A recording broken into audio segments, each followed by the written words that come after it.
នេះជាសារបន្ទាន់ពីនាយករដ្ឋមន្ត្រីម៉ាឡេស៊ីបានបញ្ជាក់ថាបទឈប់បាញ់នឹងចូលជាធរមាននៅម៉ោង 10:00 នាទីល្ងាចនេះហើយបងប្អូនជួយ like share វីដេអូនេះបានច្រើនបំផុតមែនទែនឥឡូវនេះនាយករដ្ឋមន្ត្រីម៉ាឡេស៊ីបានបញ្ជាក់ថាម៉ោង 10 យប់នេះបទឈប់បាញ់រវាងកម្ពុជាថៃគឺចូលជាធរមានហើយឥឡូវយើងមកមើលព័ត៌មានលម្អិតតែម្ដងបន្ទាប់អំពីការពិភាក្សារបស់ខ្ញុំបាទនេះជាសាររបស់នាយករដ្ឋមន្ត្រីម៉ាឡេស៊ីថាបន្ទាប់អំពីសារឬក៏ការពិភាក្សារបស់ខ្ញុំជាមួយប្រធានាធិបតីសហរដ្ឋអាមេរិកលោក Donald Trump និងដោយសារតែភាពតានតឹងនៅតែបន្តតាមព្រំដែនកម្ពុជាថៃខ្ញុំបានធ្វើការហៅទូរស័ព្ទដាច់ដោយឡែកមួយជាមួយនឹងនាយករដ្ឋមន្ត្រីអនុទានឆានវីរៈគុលនៃប្រទេសថៃនិងនាយករដ្ឋមន្ត្រីហ៊ុនម៉ាណែតនៃប្រទេសកម្ពុជាក្នុងអំឡុងពេលនៃការផ្លាស់ប្ដូរទាំងនេះខ្ញុំបានបង្ហាញពីការព្រួយបារម្ភយ៉ាងខ្លាំងរបស់ប្រទេសម៉ាឡេស៊ីចំពោះស្ថានភាពនេះហើយនឹងជំរុញឲ្យភាគីទាំងពីរអនុវត្តនៅការអត់ធ្មត់ជាអតិបរមានិងបញ្ឈប់គ្រប់ទម្រង់នៃអារិភាពនិងជៀសវាងសកម្មភាពយោធាបន្ថែមទៀតរួមទាំងការប្រើប្រាស់កម្លាំងឬចលនានៅមុខនៃអង្គភាពអារ៉ាប់វុធដោយមានប្រសិទ្ធភាពចាប់ពីថ្ងៃទី13ខែធ្នូឆ្នាំ2025នៅវេលាម៉ោង 10:00 នាទីម៉ោង 10:00 នាទីគឺត្រូវតែចូលជាធរមាននៅបទឈប់បាញ់នេះណាបងប្អូនបាទឥឡូវយើងមកមើលបន្តដើម្បីគ្រប់គ្រងដល់ការបន្ធូរបន្ថយភាពតានតឹងនិងលើកកម្ពស់តម្លាភាពបាទខ្ញុំបានស្នើសុំការដាក់ពង្រាយក្រុមអ្នកសង្កេតការណ៍អាស៊ានដែលហៅកាត់ថា AOT ដែលដឹកនាំដោយអគ្គមេបញ្ជាការកងកម្លាំងការពារជាតិម៉ាឡេស៊ីដើម្បីតាមដានការវិវត្តនៅលើដីបេសកកម្មនេះនឹងត្រូវបានបំពេញបន្ថែមដោយសមត្ថភាពត្រួតពិនិត្យផ្កាយរណបដែលផ្ដល់ដោយរដ្ឋាភិបាលសហរដ្ឋអាមេរិកដែលចាប់ផ្ដើមក្នុងពេលតែមួយបាទនេះគឺជាអ្វីដែលរដ្ឋាភិបាលកម្ពុជាបានស្នើសុំឲ្យម៉ាឡេស៊ីនិងសហរដ្ឋអាមេរិកដាក់ផ្កាយរណបដើម្បីចាប់មើលសកម្មភាពតើសកម្មភាពខាងភាគីថៃឬក៏ភាគីកម្ពុជាដែលនៅតែបន្តផ្ទុះអាវុធដែលនៅតែបន្តភាពតានតឹងឥឡូវយើងជោគជ័យហើយបទឈប់បាញ់នឹងចូលជាធរមាននៅថ្ងៃទី13នេះនៅម៉ោង 10:00 នាទីអញ្ចឹងសហរដ្ឋអាមេរិកដាក់ផ្កាយរណបចាប់ហើយបងប្អូនសហរដ្ឋអាមេរិកដាក់ផ្កាយរណបចាប់នៅនឹងកន្លែងហើយឥឡូវយើងមកមើលបន្តការរកឃើញពីការត្រួតពិនិត្យផ្កាយរណបនិងការសង្កេតនៅនឹងកន្លែងនឹងត្រូវបានចងក្រងដោយ AOT ហើយបង្ហាញនៅក្នុងកិច្ចប្រជុំរដ្ឋមន្ត្រីការបរទេសអាស៊ាន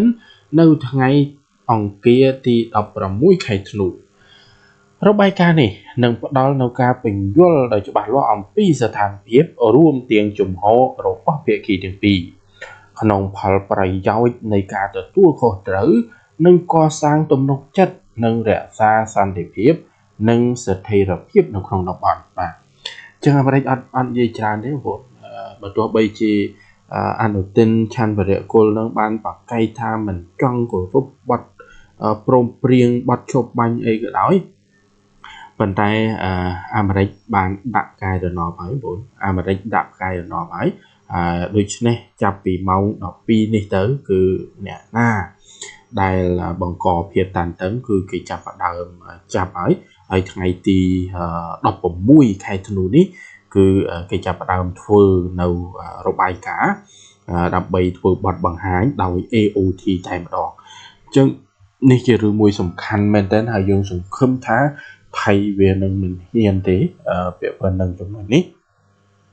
ពីព្រោះមានផ្កាយរណបចាប់ហើយម៉ាឡេស៊ីជាអ្នកអនុវត្តផ្ទាល់តែម្ដងបាទជាអ្នកអនុវត្តផ្ទាល់នៅនឹងកន្លែងដើម្បីតាមដានមើលស្ថានភាពបាទហើយផ្កាយរណបនេះគ្មាននរណាប្រកែកបានទេបងប្អូនចង់ប្រកែកយ៉ាងម៉េចចង់អីយ៉ាងម៉េចគឺលែងបានហើយបាទពីព្រោះផ្កាយរណបគឺតាមចាប់នៅ ខាងភាគីណាដែលបង្កភាពតានតឹងបាទអញ្ចឹងយើងសង្ឃឹមថាលទ្ធផលនៃការដាក់ផ្កាយរណបនេះនឹងទទួលបានភាពជោគជ័យនៃការគោរពបទឈប់បាញ់បងប្អូននៃការគោរពបទឈប់បាញ់ពីព្រោះបទឈប់បាញ់នេះគឺជាអ្វីដែលកម្ពុជាចង់បានមិនចង់មានសង្គ្រាមមិនចង់មានបញ្ហាអីនោះទេកម្ពុជាគឺសុំតែសុខប៉ុណ្ណោះបាទប៉ុន្តែគឺថាពេលខ្លះអ្វីដែលយើងសុំតែសុខហ្នឹងគេមិនព្រមឲ្យយើងសុខនឹងគឺដោយរដ្ឋមន្ត្រីការបរទេសកម្ពុជាបានធ្វើគឺការលើកឡើងអញ្ចឹងបាទអញ្ចឹងអនុទិនបើទោះបីជាចង់បាទបើទោះបីជាចង់បកកែកចង់មិនទទួលយកនៅអ្វីដែលលោកប្រធានាធិបតីដូណាល់ត្រាំបានបញ្ជាក់ក៏ដោយក៏មិនអាចទៅរួចដែរបាទឥឡូវយើងមកមើលបន្តទៀតប្រទេសម៉ាឡេស៊ីនៅតែបដិញ្ញាធ្វើការយ៉ាងជិតស្និទ្ធជាមួយនឹងដៃគូអាស៊ាននិងសហគមន៍អន្តរជាតិដើម្បីធានាថាការសន្ទនានិងការអត់ធ្មត់និងការទទួលបាននៅភាពជោគជ័យបាទអញ្ចឹងនេះជារឿងមួយបងប្អូនមែនតើទៅខ្ញុំគ្រាន់តែឃើញព័ត៌មាននេះគឺមានអារម្មណ៍សប្បាយចិត្តមែនតើបើទោះបីជាយ៉ាងណាក៏ដោយក៏យើងមាននៅភាពរឹងមាំមានន័យថាយើងមាននៅការឃ្លាំមើលពីខាងយោធារបស់ម៉ាឡេស៊ីក៏ដូចជាពិសេសគឺខាងសហរដ្ឋអាមេរិកផ្ទាល់តែម្ដងដែលចាប់ពីម៉ោង10យប់នេះទៅគឺលែងឲ្យមានសកម្មភាពតានតឹងបន្តទៀតហើយបាទអញ្ចឹងយើងមកមើលរឿងមួយនេះទៀតបងប្អូនរឿងមួយទៀតបាទរឿងមួយទៀតនេះគឺលោកពុលម៉ាតជេមេអ្នកជំនាញខាងប្រវត្តិសាស្ត្រនិងភូមិសាស្ត្រនយោបាយកម្ពុជាបានលាតត្រដាងប្រវត្តិសាស្ត្ររវាងប្រទេសថៃនិងប្រទេសកម្ពុជាតើលោកបានលាតត្រដាងការពិតបែបណាបងប្អូនឥឡូវយើងមកមើលអស់គ្នាលោកបុលបានលើកឡើងអំពីការបកស្រាយរបស់អាជ្ញាធរថៃនិងការផ្សព្វផ្សាយព័ត៌មានដោយព័ត៌មានអន្តរជាតិមួយចំនួនដែលមានអ្នកឆ្លើយឆ្លងព័ត៌មានមានមូលដ្ឋាននៅទីក្រុងបាងកកដែលចាប់ផ្ដើមពីរូបភាពប្រទេសថៃថាប្រទេសស្រឡាញ់សន្តិភាពគោរពច្បាប់និងទំនាក់ទំនងអន្តរជាតិបាទក៏ប៉ុន្តែជាក់ស្ដែង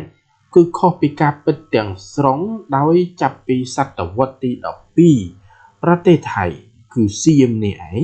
បានវិវហានិងឆ្លៀនពៀនទឹកដីខ្មែរជារាយ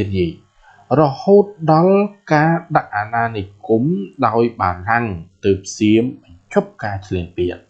និងបានកំណត់ដោយអនុសញ្ញាបារាំងសៀមឆ្នាំ1904និងឆ្នាំ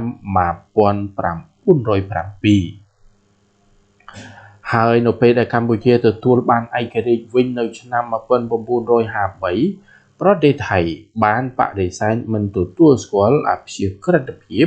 និងបូរណភាពទឹកដីរបស់ប្រទេសកម្ពុជាឡើយ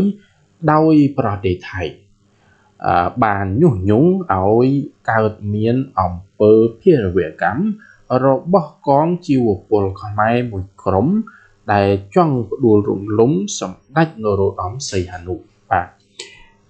ជាអ្នកជំនាញប្រវត្តិសាស្ត្របងប្អូនអ្នកជំនាញប្រវត្តិសាស្ត្របានលើកឡើងអំពីបញ្ហាបាទអំពីបញ្ហាខ្មែរថៃបងប្អូននេះគឺជារឿងមួយដែលយើងទាំងអស់គ្នាត្រូវតែដឹងផងដែរតើវាមានប្រវត្តិបែបណាណាបងប្អូនបាទចាប់ផ្ដើមដាក់មីនប្រឆាំងមនុស្សតាមបណ្ដោយព្រំដែននៅក្នុងឆ្នាំ1964និងផ្ដល់ការគាំទ្រផ្នែកយោធាដល់រដ្ឋប្រហារនៅក្នុងឆ្នាំ1970នៅឆ្នាំ1975ប្រទេសថៃបានក្លាយជាប្រទេសដំបូងគេដែលទទួលស្គាល់របបប្រល័យពូជសាសន៍របស់ប៉ុល ពតបាទអញ្ចឹងគឺប្រទេសថៃទទួលស្គាល់របបប្រល័យពូជសាសន៍ប៉ុល ពតណាក្រោយមកនៅពេលដែលប៉ុល ពតត្រូវបានផ្ដួលរំលំនៅក្នុងឆ្នាំ1979 ប្រទេសថៃបានបណ្ដេញជនភៀសខ្លួនខ្មែររាប់ម៉ឺននាក់ឲ្យចូលទៅក្នុងចំការមីនដែលនេះជាការប្រព្រឹត្តបទឧក្រិដ្ឋកម្មប្រឆាំងនឹងមនុស្សយ៉ាងពិតប្រាកដបាទចឹងប្រទេសថៃមិនមែនទៅតែចិត្តអាក្រក់ដាក់ខ្មែរយើងឥឡូវនេះទេណាបងប្អូនគឺវាអាក្រក់តពូជវាអាក្រក់នឹងតាំងពីដើមណាស់មកហើយបងប្អូនបាទប្រទេសថៃរំលោភបំពានកិច្ចព្រមព្រៀងទីក្រុងប៉ារីសតាមរយៈការគាំទ្រខ្មែរក្រហមតាមការចាប់ខ្លួនកងរក្សាសន្តិភាពរបស់អង្គការសហប្រជាជាតិរំកិលព្រំដែននិងកេងប្រវ័ញ្ចធនធានធម្មជាតិឈើនិងត្បូងបាទនេះគឺជារឿងប្រវត្តិសាស្ត្រពិតណាបងប្អូនបាទនៃតំបន់ដែលគ្រប់គ្រងដោយកម្លាំងប៉ុលពតបាទជាការមុនគឺថាល្អល្អើនជាមួយនឹងប៉ុលពតណាបាទហើយមូលហេតុអីបានល្អល្អើនគឺល្អល្អើនដោយសារបានចំណេញបានផលប្រយោជន៍បាទគឺកេងប្រវ័ញ្ចធនធានធម្មជាតិអញ្ចឹងធនធានធម្មជាតិដែលថៃកេងប្រវ័ញ្ចនោះមានអីមានឈើត្បូងមានឈើហើយនឹងត្បូងចឹងនៅតំបន់ដែលប៉ុលពតគ្រប់គ្រងគឺតិចកទីអស់ហើយបងប្អូនតិចទីបានទៅណាបានទៅចោលសៀមបាទក្រោយមកកងទ័ពថៃបានបើកការវាយប្រហារជាច្រើនលើកនៅតំបន់ប្រាសាទព្រះវិហារតាំងពីឆ្នាំ2008មកដោយបានសម្លាប់ជនស៊ីវិលកម្ពុជាជាច្រើននាក់និងប្រើប្រាស់គ្រាប់បែកចង្កោមដែលត្រូវបានហាមឃាត់ដោយច្បាប់អន្តរជាតិធ្វើឲ្យកម្ពុជាគ្មានជម្រើសអ្វីក្រៅពីដឹងទៅតុលាការអន្តរជាតិយុត្តិធម៌អន្តរជាតិដែលខ្លួនបានឈ្នះសំណុំរឿងរបស់ខ្លួនកាលពីម្ដងទៀតកាលពីឆ្នាំ2013បាទនេះគឺជាការពិតបាទនេះគឺជាការពិតជាប្រវត្តិសាស្ត្រចាប់តាំងពីថ្ងៃទី28ខែឧសភាឆ្នាំ2025នេះកងកម្លាំងថៃបានវាយប្រហារប្រទេសកម្ពុជាជារាយដោយរំលោភបាត់ឈប់បាញ់ម្ដងហើយម្ដងទៀតប៉ុន្តែហាក់គ្មានប្រទេសមហាអំណាចណាអើពើលើសកម្មភាពឈ្លានពាននេះទាល់តែសោះបើទោះបីជាពួកគេដឹងថាប្រទេសថៃបានរំលោភបំពានក៏ដោយបាទជានេះជារឿងរ៉ាវមួយបងប្អូនជារឿងរ៉ាវមួយជាប្រវត្តិមួយដែលបងប្អូនជាពិសេសបងប្អូនខ្មែរយើងគួរតែបានជ្រាបពាក្យប៉ុនទៅនឹងប្រវត្តិទាំងអស់នេះបាទពីព្រោះប្រវត្តិទាំងអស់នេះជាប្រវត្តិជូរចត់របស់ខ្មែរមានតាំងពីការគេហៅថាដឹកប្រជាជនខ្មែរឲ្យទៅមានន័យថាដឹកប្រជាជនខ្មែរឲ្យទៅដើរចូលនៅក្នុងចំការមីនអីចឹងណាបាទអញ្ចឹងរឿងទាំងអស់នេះគឺមានច្រើនណាស់ដែលចៅថៃឬក៏ពាលថៃបានធ្វើបាបទុកបុកម្នេញមកលើកម្ពុជារបស់យើងបាទហើយយើងក៏រហូតមកដល់ពេលនេះនៅតែមានសកម្មភាពនៃការធ្វើទុកបុកម្នេញរបស់យើងរបស់ថៃមកលើកម្ពុជាយើងផងដែរបាទអញ្ចឹងសារមួយទៀតនេះជាសារបន្ទាន់ដែរខ្ញុំជម្រាបជូនបងប្អូនសម្ដេចតេជោហ៊ុនសែនបានផ្ដល់យោបល់ឲ្យផ្អាកការរាល់ការធ្វើដំណើររបស់ប្រជាជនកម្ពុជានិងប្រជាជនថៃឆ្លងកាត់ព្រំដែនដោយសារកងទ័ពថៃបានឈ្លានពានវាយប្រហារនិងសម្លាប់ប្រជាជនដោយគ្មានរើសមុខនិងរើសទីកន្លែងរាជធានីភ្នំពេញសម្ដេចហ៊ុនសែនប្រធានព្រឹទ្ធសភានៅថ្ងៃទី13ខែធ្នូឆ្នាំ2025នេះបានផ្ដល់ជាយោបល់ផ្អាករាល់ការធ្វើដំណើររបស់ប្រជាជនកម្ពុជានិងប្រជាជនថៃឆ្លងកាត់ព្រំដែនដោយសារតែកងទ័ពថៃបានឈ្លានពានវាយប្រហារនិងសម្លាប់ប្រជាជនដោយគ្មានការរើសមុខនិងរើសទីកន្លែងខាងក្រោមនេះជាសាររបស់សម្ដេចតេជោហ៊ុនសែនបងប្អូនជនរួមជាតិជាទីគោរពស្រឡាញ់ប៉ុន្មានថ្ងៃនេះ មកនេះកងទ័ពថៃបានឃ្លានពានវាយប្រហារនិងសម្លាប់ប្រជាជនកម្ពុជាដោយគ្មានរើសមុខនិងរើសទីកន្លែងសម្បីតែស្ពានថ្នល់សាលារៀនវត្តអារាមក៏ពួកគេប្រើកំភ្លើងនិងយន្តហោះវាយបំផ្លាញចោលផ្សែងពុលគ្រាប់បែកចង្កោមត្រូវបានប្រើប្រាស់ជាច្រើនកន្លែង